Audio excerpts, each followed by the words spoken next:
Nos vamos ahora sí a saludar a nuestro segundo invitado, el doctor Jofre Campaña, él es fundador de Goberna y Derecho. Con él vamos a hablar sobre la coyuntura política. Doctor, buenos días, gracias por acompañarnos aquí a través de Ecuador en directo. Buenos días, muchas gracias a ustedes. Gracias, doctor. Bueno, ¿qué le espera al presidente Guillermo Lasso en los próximos 3 años? Luego de estos 18 días de paros, ¿qué puede pasar en este país, doctor? Absolutamente incierto. Aquí puede pasar cualquier cosa, ¿no? Mire, cuando usted tiene un gobierno débil, y hoy tiene un gobierno débil, ¿por qué? ¿Maneja el Consejo de Participación Ciudadana? No, no lo maneja. ¿Maneja la Asamblea Nacional? No, no lo maneja. ¿Tiene alguna incidencia en la Corte Constitucional? En principio ninguna. Y por supuesto, y no debe tener ninguna injerencia en la función judicial. Entonces, es un gobierno que tampoco cuenta con lo más importante, que es el respaldo popular. De las últimas encuestas que hemos visto estos días, es un gobierno que no supera el 7-8% en este momento, con una caída estrepitosa. Estaba en el 30 aproximadamente antes de que empiece el paro, y en estos 18 días se produjo una caída, pero bárbara. Entonces, ¿qué le espera al gobierno? Es muy difícil gobernar por decreto. ¿Qué significa esto? Que al no tener el control sobre la Asamblea, no puede pasar leyes o intentar reformas a leyes. No tiene mecanismo. Como no tiene el respaldo popular hoy por hoy, pensar en una consulta popular sería un tema muy riesgoso, porque lejos de que la gente se pronuncie sobre la consulta, sería una especie de calificación del gobierno. Por tanto, lo tiene, desde ese punto de vista, muy pocas opciones. Entonces, ¿qué le queda? Yo creo que el gobierno tiene dos posibilidades muy claras hoy. O se reinventa, rectifica completamente, se deshace de ese grupo de adulones que le habla al oído y que están haciendo negocios, o simplemente vamos a tener un presidente que estará todos los días sabiendo que se levanta, se despierta, pero que no sabe si se acuesta. ¿Qué quiero decir con esto? Miren, es evidente el fracaso, pero palpable, de lo que es la administración pública. La administración pública entendida como el proyecto de gobierno que busca cambiar las condiciones de vida de la gente a partir de la mejor prestación de servicios públicos. Fundamentalmente eso es gestión pública. Entonces, gestión pública de hospitales nula, deficiente, con una ministra que no funciona. Gestión en el sistema educativo nulo, deficiente. Gestión en bienestar social, que implica en tratar de resolver los grandes problemas de la gente, entiéndase, por ejemplo, de nutrición infantil, deficiente. Agricultura, no hemos tenido ministro de Agricultura en todos estos 13 meses de gobierno. Energía. 3 hemos tenido. 13 meses, 3 ministros de gobierno. Cuando me refiero que no hemos tenido ninguno es porque ninguno servía. El sistema petrolero prácticamente colapsado, muy difícil de sacarlo adelante. El sistema portuario del Ecuador en gran parte privatizado, y yo me pregunto, privatizado al final del día ¿para qué? Porque lo que vemos es envíos de drogas todo el tiempo a través del puerto, de tal manera que no funcionan los controles internos, ya no sabemos si vale la pena o no esa concesión portuaria desde ese punto de vista.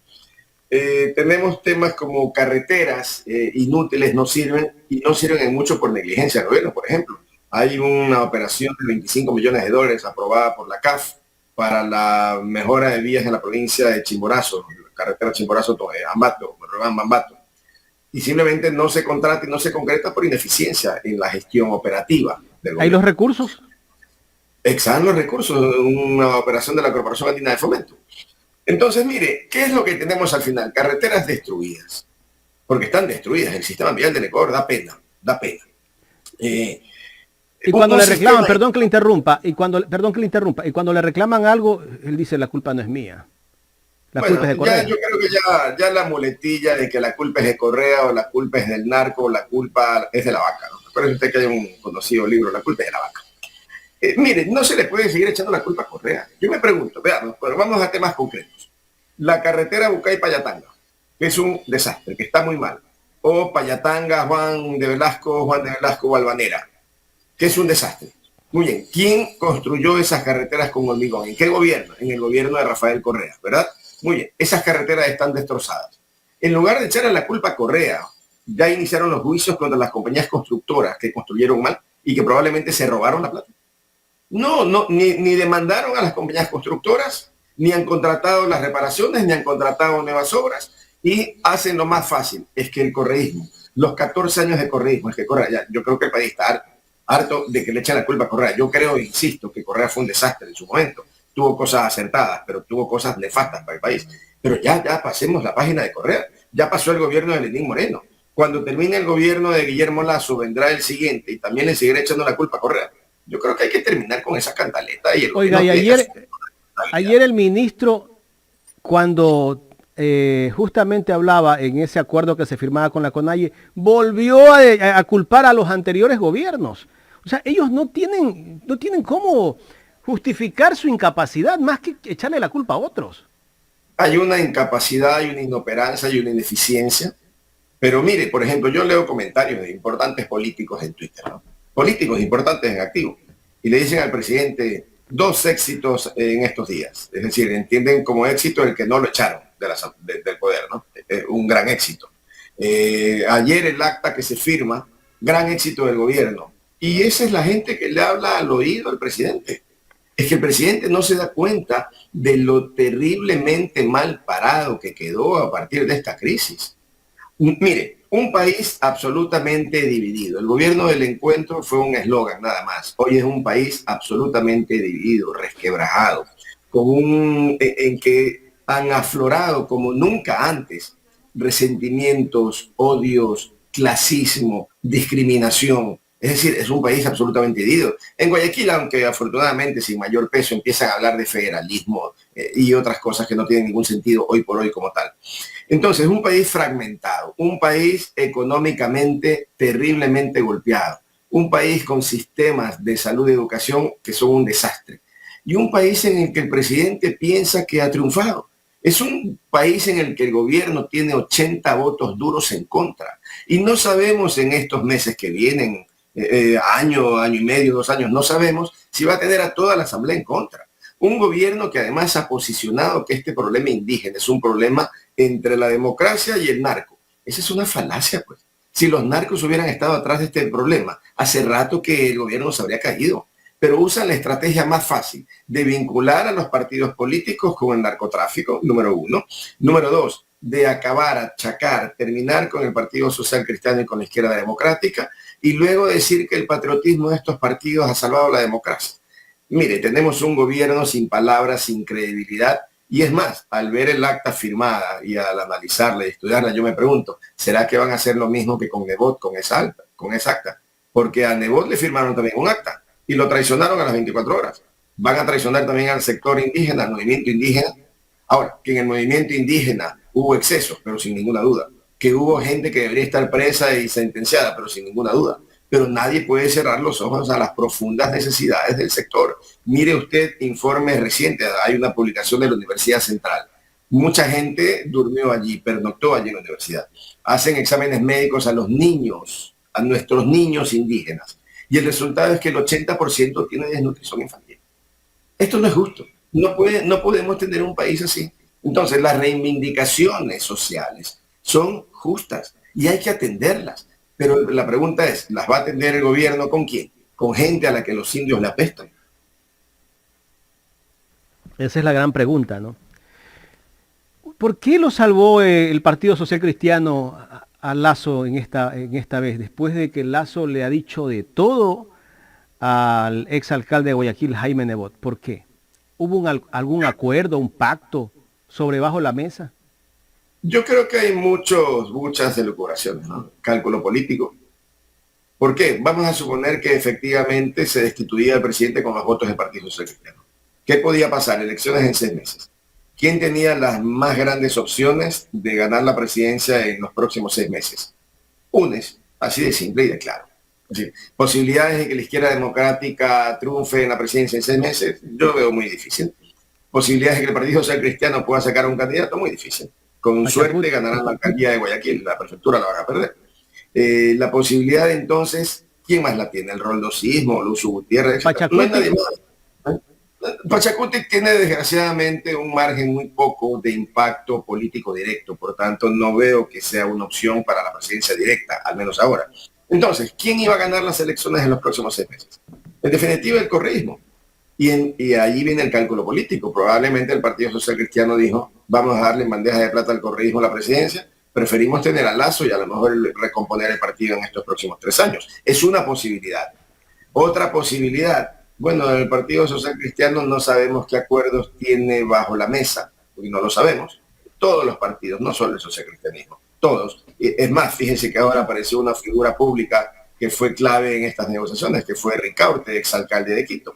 Nadie lo ha visto en los últimos años y tras bastidores era quien estaba atando los hilos para este acuerdo.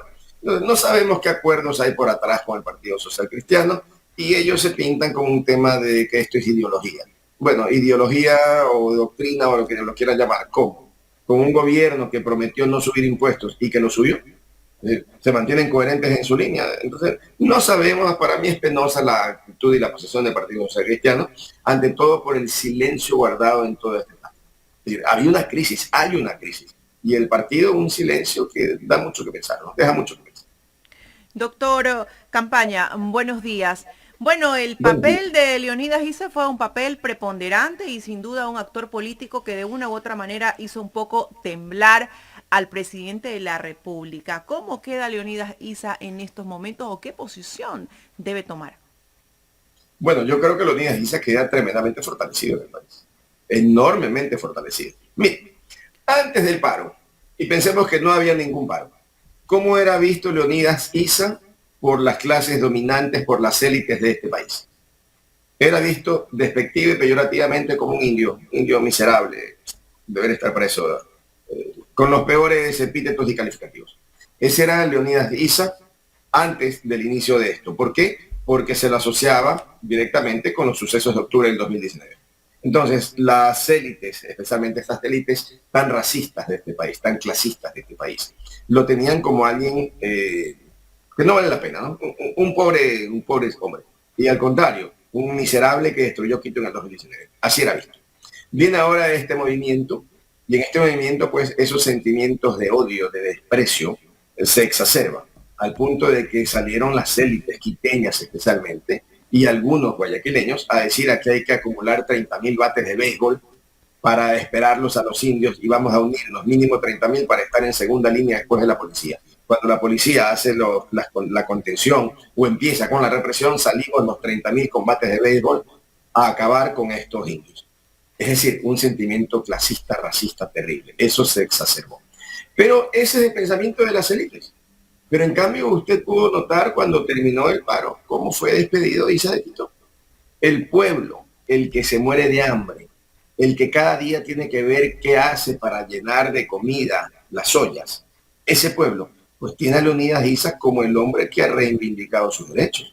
Ahora, que es positivo lo que logró Issa, yo creo que no es positivo para el país, porque bajar la gasolina 15 centavos para el país no significa nada, al contrario, dentro de la economía estatal es una grave erogación, pero para el bienestar general de los ecuatorianos no significa nada o casi nada. Los otros acuerdos, que se derogue un decreto ejecutivo del 95 que tenía una vigencia de 100 días, que ya pasaron hace mucho tiempo, no significa nada. Importante el tema de la consulta previa para las nuevas explotaciones en minería, importante, significativo, y yo diría que desde mi punto de vista es lo que más rescato. El incremento del bono en $5, eso es una dádiva que no tiene ninguna trascendencia. La declaratoria de emergencia en el sector salud no tiene ninguna importancia si no va acompañada de dinero para resolver los problemas, porque declarar la emergencia sin dinero no significa absolutamente nada. Y luego la posible conformación de unas mesas de diálogo para otros temas. Yo creo que allí va a haber un riesgo latente para el país, porque si la economía no cambia de manera rápida, recuerde usted que esas mesas de diálogo son solamente por 90 días.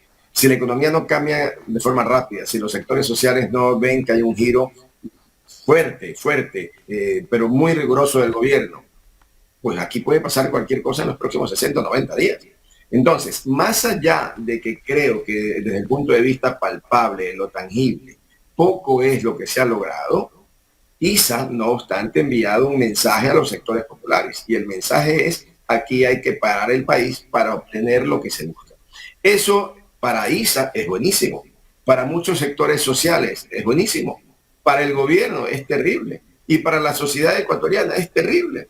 Porque ¿de qué democracia hablamos entonces? Porque en teoría y conceptualmente las aspiraciones sociales se canalizan a través de los representantes del pueblo, que son los asambleístas, en conjunto con el presidente de la República elegido democráticamente. Entonces, todas las aspiraciones deben canalizarse institucionalmente.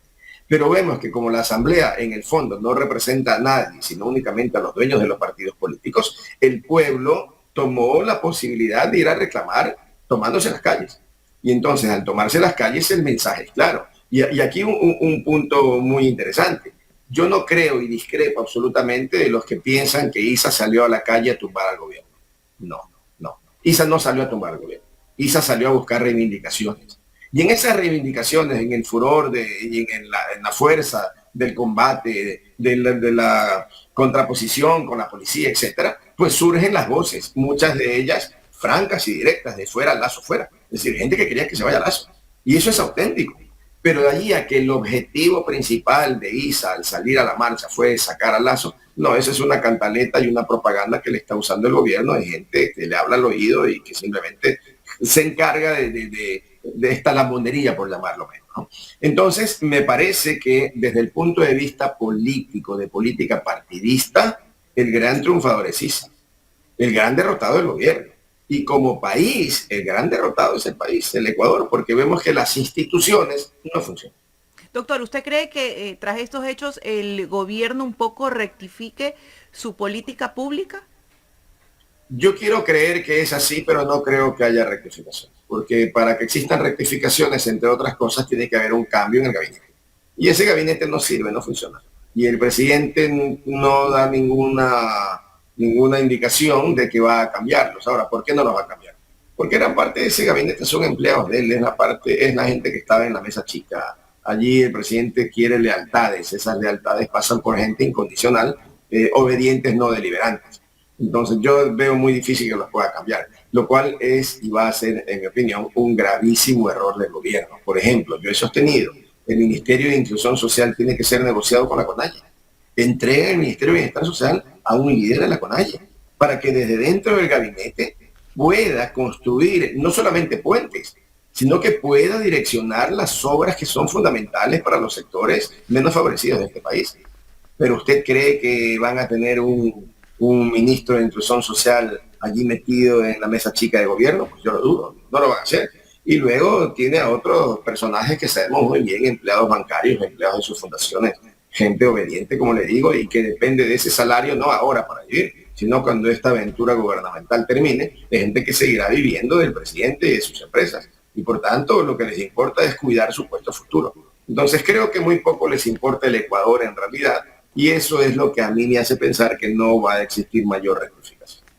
Doctor, entremos a un tema de la Asamblea y específicamente al tema del presidente de la Asamblea, el señor Virgilio Saquicela, que sin duda quiso entablar una conversación, sentar una mesa de diálogo entre el movimiento indígena y el gobierno, pero no pudo. Y cuando llegó las votaciones, votó a favor de la destitución del presidente y eso un poco hizo pues que el gobierno lo condenara. ¿Qué lectura le podemos dar a esto? ¿Será que por ahí ya ve el gobierno que no va a tener el respaldo suficiente en la Asamblea para las leyes o los proyectos que envíe? Pero yo le pregunto algo antes de pronunciarme sobre el fondo. Si Saquicela hubiera votado en contra de la destitución, el gobierno lo habría censurado diciendo, pero qué barbaridad Saquicela, ¿cómo es posible que se haya opuesto a la destitución? Significa que era un mediador parcializado hacia nosotros. Qué horror Saquicela, ¿no? ¿Habría hecho eso en el gobierno? Por supuesto. De ninguna manera, de ninguna manera. Entonces, ¿qué pasa? A ver, veamos. En esta mediación que se produce están varias funciones del Estado. Y en esa mediación, los mediadores no tuvieron en el fondo, de forma pública, ningún rol. Ningún rol. Porque ¿qué? Fueron simplemente convidados de piedra. Buenas noches, señoras, señores, señorita, señor Jiménez, señor tal. Estamos aquí para que traten de conciliar, pues les cedemos la palabra. Ese no es el rol de un conciliador, pues ningún rol. Simplemente eran convidados de piedra. ¿Qué pasa? Se rompe el diálogo. Se rompe el diálogo cuando el gobierno decide romper el diálogo. Cuando el gobierno dice yo no me vuelvo a sentar con ISA, jamás con ISA, ISA no representa a nadie, ISA no porque ISA es un narcoterrorista, bla, bla, bla, con ISA no. Muy bien, se rompió el diálogo. Van a las votaciones. ¿Qué tenía que hacer el señor Saquicela? Votar a favor de Lasso. Tendría que votar conforme su conciencia le dice que es lo mejor para el país. Porque yo no creo que Saquicela haya votado pagado por alguien ni comprado por alguien. Simplemente, ¿qué vio Saquicela desde su lectura política normal? Pues yo creo que este gobierno tiene que salir y vota por la salida del presidente. Yo creo que es un ejercicio democrático lícito. Ahora, terminan esas votaciones, vuelve a sentarse en un cambio radical de la postura del gobierno. Usted se acuerda en el gobierno de Lucio Gutiérrez, ¿no? A Lucio Gutiérrez se le decía rectificadora Gutiérrez, porque un día sí, al otro día no, al otro día sí, al otro día no. Bueno, rectificadora Gutiérrez es un niño de pecho al lado de rectificadora Lasso, ¿no? O sea, ya rectificadora Lasso tiene todo el sistema de rectificación nacional. ¿Quién ha mentido más? ¿Gutiérrez o Lasso en el tiempo que lleva? Bueno, es que no es un tema de mentir, es un tema de rectificar, ¿no? Es decir, lo que pasa es que aquí hablan rectificar cada media hora. ¿Por qué? Porque tienen decisiones viscerales, porque no gobiernan como estadistas, gobiernan como muchachos que tienen rabietas o perretas. Es decir, hoy día no les dan el chupete, hacen una perreta, media hora después le dan el chocolate y están con una gran sonrisa. Es decir, así no se puede gobernar un país. Entonces, en el caso de Saquicela votó según lo que él consideraba que debía votar. ¿Dónde están los censurables de esa conducta? Especialmente porque luego, ante todas las críticas, se dice, bueno, ya no puede ser mediador. Yo mismo digo, sí, no puede volver a ser mediador porque ya había tomado partido. Y de allí que aparece luego la conferencia episcopal ecuatoriana. Pero yo no creo que deba censurarse a Saquicela mayor cosa, porque ejerció su derecho a voto como lo ejercieron todos los asambleístas en este país. De tal manera que yo creo que ese es un tema en el que se sataniza, no se sataniza. Mire, es como no cuando... Conmigo, estás con el diablo. Claro, y es como cuando los asambleístas de UNES, que yo los he criticado y mucho a la mayoría, no de ahora, de hace mucho tiempo. Los asambleístas dicen ponemos el cargo a disposición del país. Vamos a ir por la muerte cruzada. ¿Qué significa esto? Si destituyen al presidente, nosotros también nos vamos. Es decir, no nos aferramos al cargo. Esa es la discusión, ese es el entendimiento racional. ¿Qué pasa con asambleístas? Le piden al presidente de la asamblea, certifíqueme si ya los señores presentaron su renuncia. Es decir, debaten como se debate entre cualquier pelea de marido y mujer. Es decir, como que si fueran dos placeras peleándose. Ese es el nivel de razonamiento político de los asambleístas que tenemos. Uno de ellos es el presidente de la Comisión de Fiscalización que se pone... Sí, por supuesto, y la señora Cordero también. Bueno, correcto. Es decir, pidiéndole al presidente, certifíqueme si renunció. Y luego ya renunciaron. No renunciaron, mentirosos, bla, bla, bla. Es decir, el nivel de debate político, de discusión política en el Ecuador es un nivel pobrísimo, lamentable. Es una cosa, pero yo creo que los ecuatorianos, cuando miramos esto, decimos es, ¿cómo esta gente nos representa? ¿Cómo es que esta gente puede llegar a la asamblea? Insisto, yo he criticado y mucho a la gente de UNES, muchísimo. Y creo que hay gente de UNES que no debería ser asambleísta jamás. Y otros que inclusive podrían o deberían estar presos. Entonces, que no se piense, porque claro, viene acá el otro tema, ¿no? Cuando alguien critica a Lasso o a sus legisladores, es correcto. Yo creo que ya tienen que salir de esa visión maniquea, si se quiere. Acá se trata de criticar lo que hay que criticar, no importa de dónde viene. Esto es, si los correístas razonan de una manera infame, bárbara, negligente, pues hay que criticarlos, igual a los socialcristianos, igual al gobierno.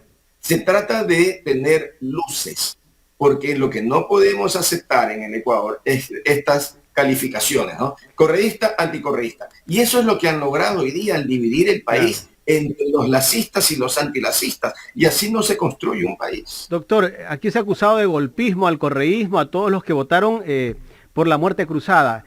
Esto en realidad no cabe aquí porque están aplicando un artículo de la Constitución, pues. Mire, la Constitución tiene instituciones jurídicas. Entre las instituciones jurídicas está, desde siempre, el posible juicio político.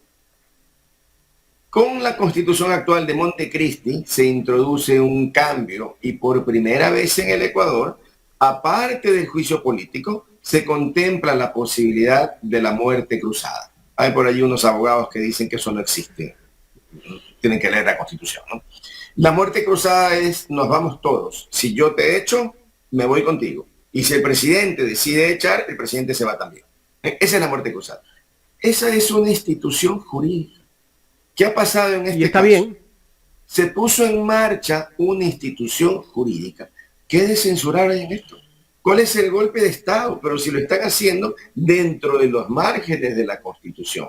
Entonces, claro, ¿cuál es la construcción que hacen ellos, no? La construcción es, ustedes, porque meten en el mismo saco a UNES, a ISA y a todo el movimiento indígena y a todos los movimientos sociales, como que si los movimientos sociales fueran títeres de correísmo, ¿no?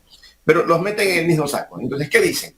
Como ustedes salen a las calles a generar un clima de caos, en definitiva, ese clima de caos que ustedes mismos provocan no puede servirles para que ustedes se den la vuelta y quieran intentar la institución jurídica de la institución que exige como condición el caos. Entonces, ustedes están creando el caos y ustedes al iniciar el proceso constitucional están obrando de manera ilegítima y quieren es un golpe de Estado. Esa es la construcción.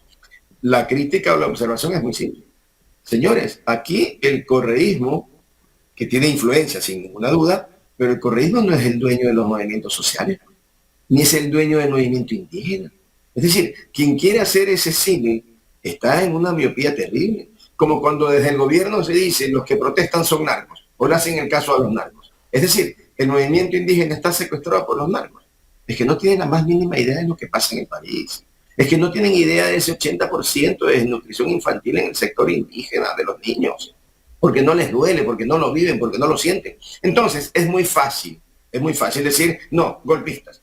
No, yo creo por eso que el país requiere seriedad en el debate, requiere que otros actores puedan decir libremente lo que piensan sobre esto, y lo más importante, creo que el país tiene que olvidarse de si no estás conmigo, estás contra mí. Yo creo que eso le hace un daño terrible al Ecuador. Doctor Campaña, me gustaría compartir un video donde el periodista Carlos Vera habla de los indígenas de resentidos y vengativos. Y después quisiera escuchar su criterio de lo que justamente habla Carlos Vera. La pregunta de hoy, por lo tanto, va a ser, ¿creen ustedes que Guayaquil debe impulsar el federalismo? No es el separatismo, es el federalismo. Un régimen que tendría que cambiarse la Constitución e incluirse la Constitución, por el cual tengamos un sistema parecido al de los Estados Unidos, en el cual cada provincia, que pasaría a ser cada estado federal o departamento federal, se dé su propia legislación. ¿Ya? Y eso para comenzar. Segundo, hay que profundizar aquí la autonomía que empezaron a instaurar León Febres Cordero y Jaime Nebot. Tercero, con 1.300.000 habitantes, con esa mentalidad no tenemos salida. Cierto es que han sufrido 500 años de olvido, que en los últimos 32 años hubo una serie de modificaciones, como la justicia indígena, como la educación multicultural bilingüe, procesos muy lentos, procesos muy tardíos, por eso insuficientes, pero están impregnados en su historia y en su ADN de una venganza, de una revancha, de un odio de clase que jamás les permitirá integrarse. Jamás. En Estados Unidos eso se acabó eliminando en un genocidio a los indígenas, que eran cerca de 10 millones cuando llegaron. Yo cuando fui a estudiar allá, en el 77 quedaban apenas 800.000 en reservaciones y son una minoría respetada, pero aculturizada. La minoría negra produjo transformaciones fundamentales en Estados Unidos, con una lucha pacífica, encabezada por Martin Luther King, que funcionó. Aquí hay una tarea de guerreristas, amargados, resentidos, vengativos, que pretenden lucrar de esa tragedia que ciertamente ha sido la de los indígenas en el Ecuador, pero por la cual nosotros, esta generación, no tiene por qué pagar las consecuencias. ¿Ya? Eso está en el fondo de lo que estamos viviendo en este rato. ¿Se entiende? Amargados, resentidos. ¿En qué aportan este tipo de comentarios, doctor? Mire, yo creo que esto amerita una crítica importante, ¿no? Y si usted me lo permite, en unos minutos trataré de hacer. Por favor. Muchos errores de una parte, errores históricos de otra parte, barbaridades de otra parte, y evidentemente un pensamiento clasista, determinista y hasta genocida. Y voy a explicarlo sucintamente. Primero, errores de fondo. Febres Cordero era un gran centralista. O sea, Febres Cordero jamás fue un federalista ni autonomista. Yo no sé de dónde saca Carlos Vera esa opinión. Jaime Nebot era un autonomista de discurso. En los hechos, ¿qué competencia importante asumió Jaime Nebot? Él como municipio, que él la reclamó. Muchos dicen, no, el aeropuerto de Guayaquil. Señores, el aeropuerto de Guayaquil se lo delegó Gustavo Noboa. No fue una lucha del alcalde de Guayaquil. De tal manera que autonomista en el discurso, ¿no? La típica autonomía al andar, que de autonomía no tenía en el fondo nada.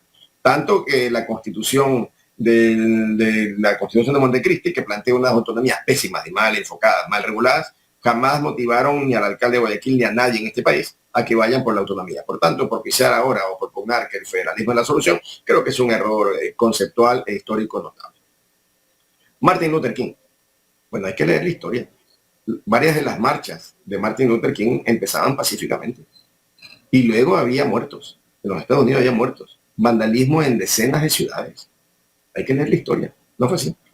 Tercero, preocupante, digamos, de una manera ya extrema, que en Estados Unidos el problema se terminó matando a los indios americanos.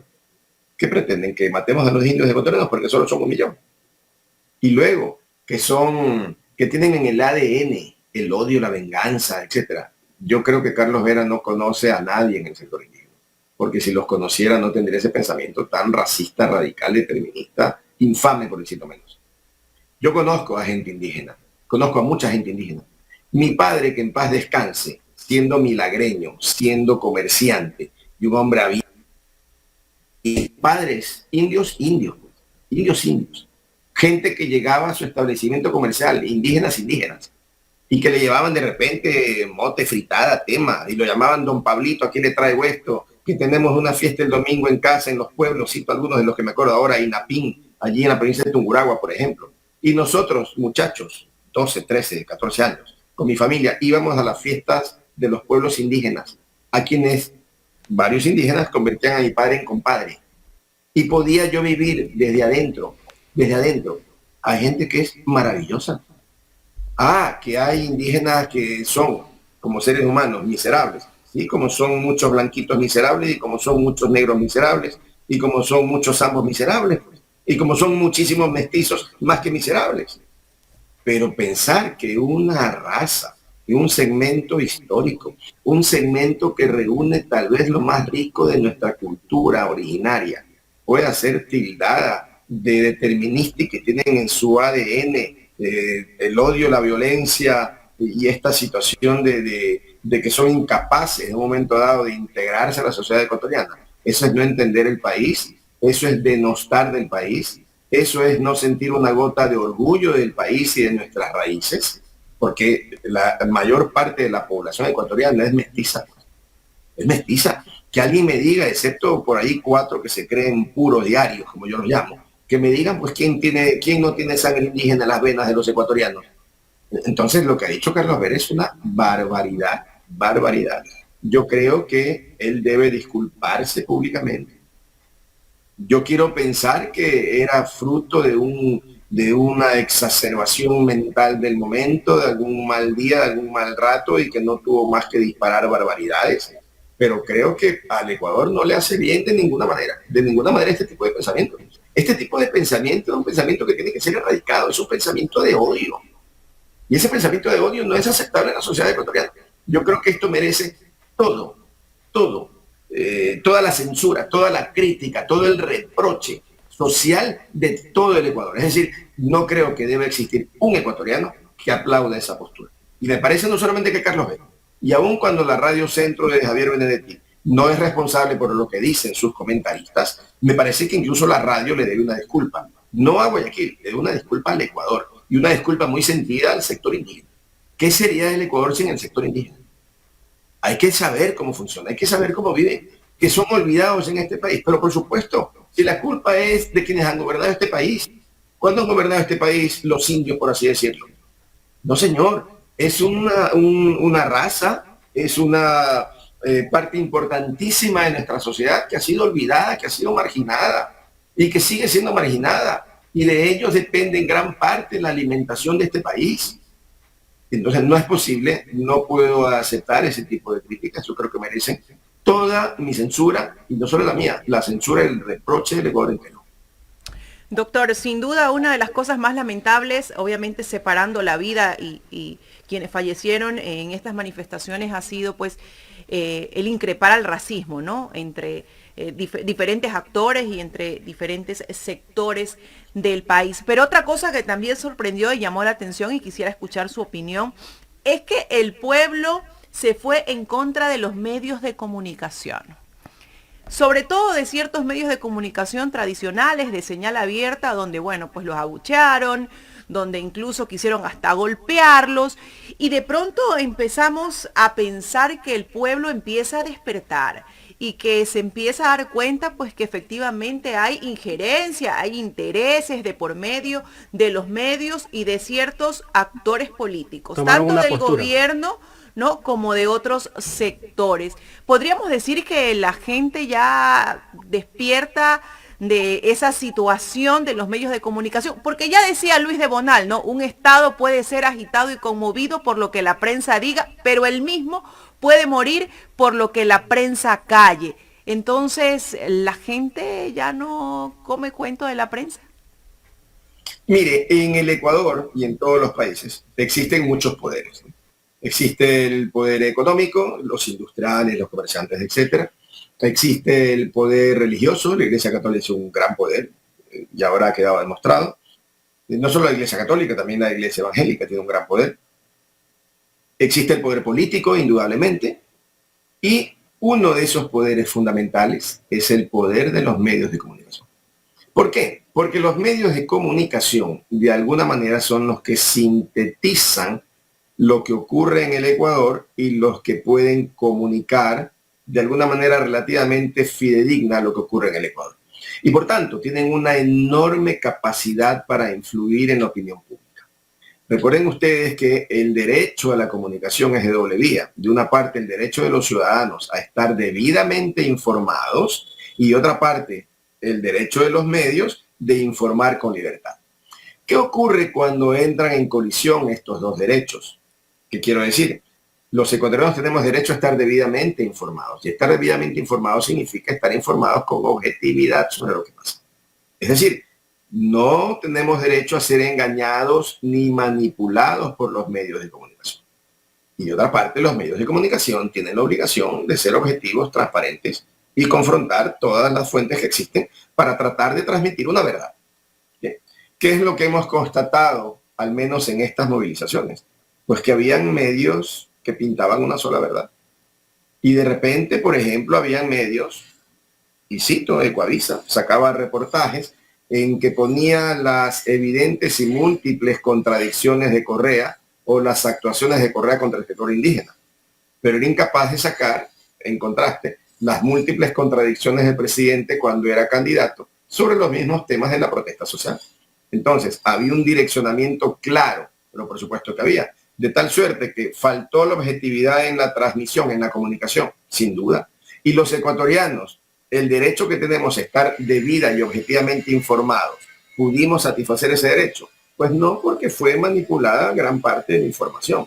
Y yo creo que allí es donde viene la reacción de la gente. Reacción, no obstante, que yo no comparto ni justifico. Porque sí, para el sentir de los ciudadanos, Ecuavisa miente o Ecuavisa no transmite con objetividad lo que ocurre, pues la solución es no miren Ecuavisa, y ya está. Pero de allí a pensar en que pueden agredir a periodistas, yo lo censuro, lo critico. No creo que ese sea un despertar lícito. Creo que si hay quienes piensan que estos medios no lo están haciendo bien, tienen y deben cambiar de canal y buscar simplemente otros medios que sean mucho más objetivos, imparciales y transparentes. Pero el mensaje que tenemos que enviar es no a la violencia, no importa de dónde venga. Y en esto quiero hacer y aprovechar para hacer un comentario. La protesta social es válida, es lícita, es necesaria. Es un derecho, por tanto. Pero el vandalismo, la destrucción y el terrorismo son delitos. Entonces, no se puede mezclar lo lícito con lo ilícito. Lo ilícito tiene que ser sancionado. No puede quedar en impunidad lo que ha pasado. Hay actos de violencia. Las muertes que se han producido de lado y lado tienen que ser sancionadas. La brutalidad policial tiene que ser sancionada. Y la brutalidad que hubo en parte de los movimientos sociales tiene que ser sancionada. Porque de lo contrario, cuando la impunidad reina, entonces estamos diciendo, aquí se puede producir un levantamiento, se puede matar a quien sea, se puede destruir propiedad pública y privada, y tranquilos que aquí no pasa nada. Y eso para la sociedad es terrible, es gravísimo. Eso no es aceptable. Por tanto, la reacción contra los medios de comunicación, que en opinión de algunos ciudadanos es tergiversada o parcializada, es reprochable, pero no permite, no da derecho a que se agreda ni a los periodistas, ni siquiera al medio de comunicación. De tal manera que allí hay que ser absolutamente claros. Doctor Campaña, queremos agradecerle su participación en este espacio informativo y bueno, pues esperamos contar con usted en una próxima ocasión. Muchas gracias a ustedes. Estos programas pluralistas pues son importantes y me parece que están haciendo un gran trabajo. Muchísimas gracias. Muchas gracias. Gracias al doctor Jofre Campaña, fundador de Goberna y Derecho.